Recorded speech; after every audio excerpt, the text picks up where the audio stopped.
What's up, you guys? Welcome back to my channel. My name is Dee and this is the Optimistic Network.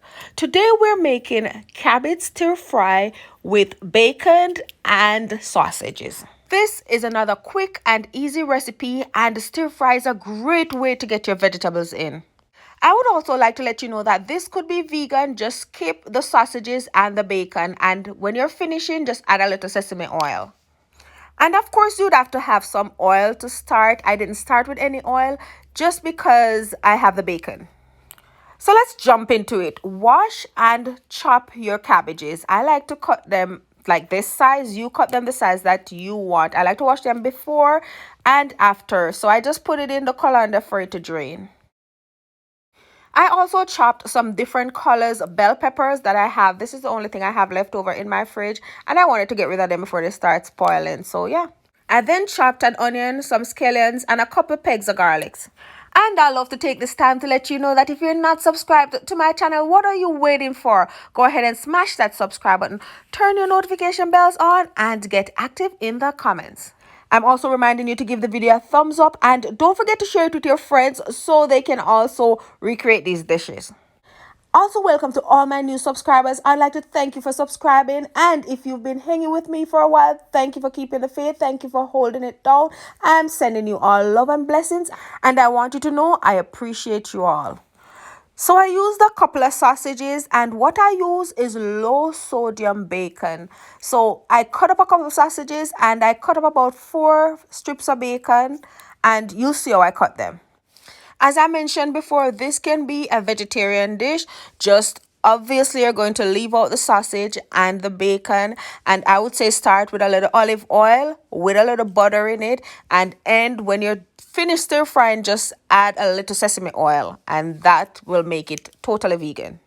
And like any dish, you can tweak it the way you want. You can swap out some of the vegetables. You can leave out some of the bell peppers and add something else if you want. You can cut your bacon any size you want, bigger, smaller. This is just the size that I like. As a matter of fact, I could have even cut it a little smaller, because this way I feel like I get a bite of bacon in every bite of stir fry or in every bite of cabbage that I eat. So once you get all this done, pot to the stove, make it warm. You don't have to make it extra hot, just make it warm, and you just add everything, and you can just leave it to sit for a couple of minutes so it can start frying. And then once it starts frying, you keep stirring, especially because you have the sausage and the bacon in there at the same time.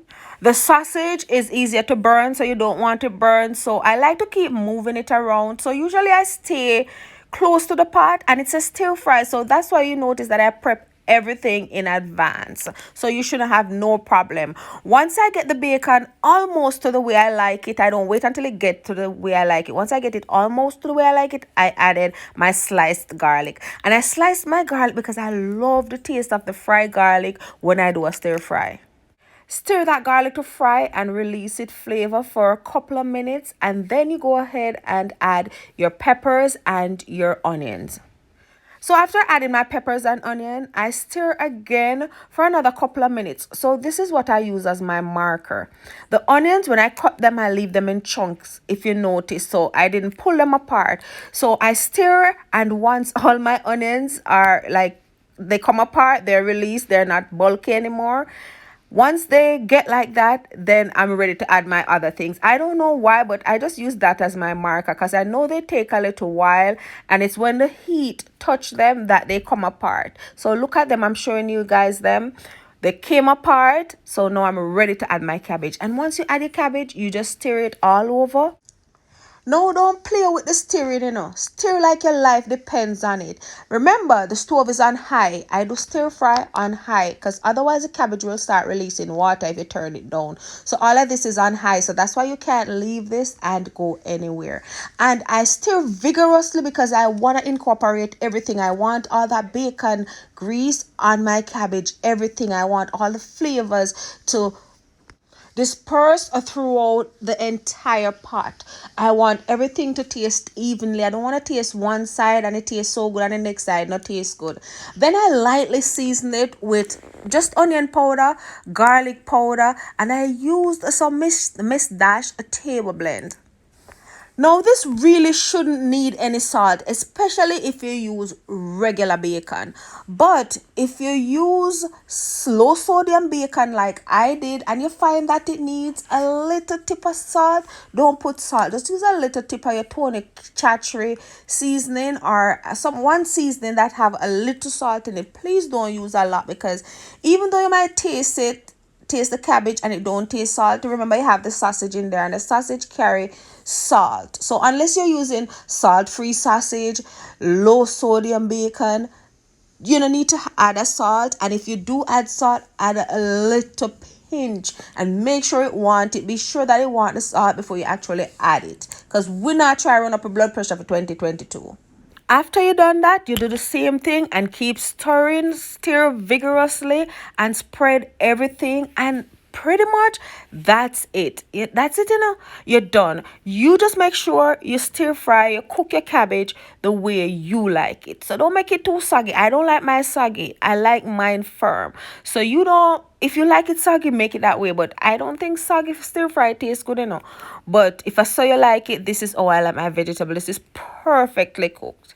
And I think this is the perfect way for everyone to eat their cabbage. So yes, this was so good. I served this up with some Hawaiian plantain mash and a cornbread muffin. It was so good, I promise you. And for the Hawaiian plantain mash, it's new and I have it on my TikTok. I can make it here if you guys want, just let me know. But yeah, oh, I added the scallion finally. When everything was done, I added my scallion, because that's how I like my scallion. I don't like my scallion cooked out. So I added it last and then I kept stirring. And yes, it was good. I hope you guys will try this. I promise you it's good. And I wanted to try the Hawaiian plantain mash too. So good.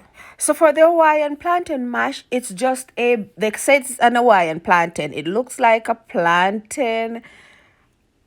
It's like in the plantain and banana family. I found it in the Asian store, big and chunky and fat. Follow me on TikTok at DOpt6 and then you can see that video. So all I did it was just boil it and mash it just like I would a potato. And I think it was so good. So I just wanted to explain what I served it with. It was so good. And my cornbread muffin, it was so moist and good. So thank you guys for watching. I hope you enjoyed the video and I hope you'll give this recipe a try. Don't forget to like and subscribe, and I'll see you in my next upload. Have a great week. I love you. Mwah, mwah, mwah. Bye.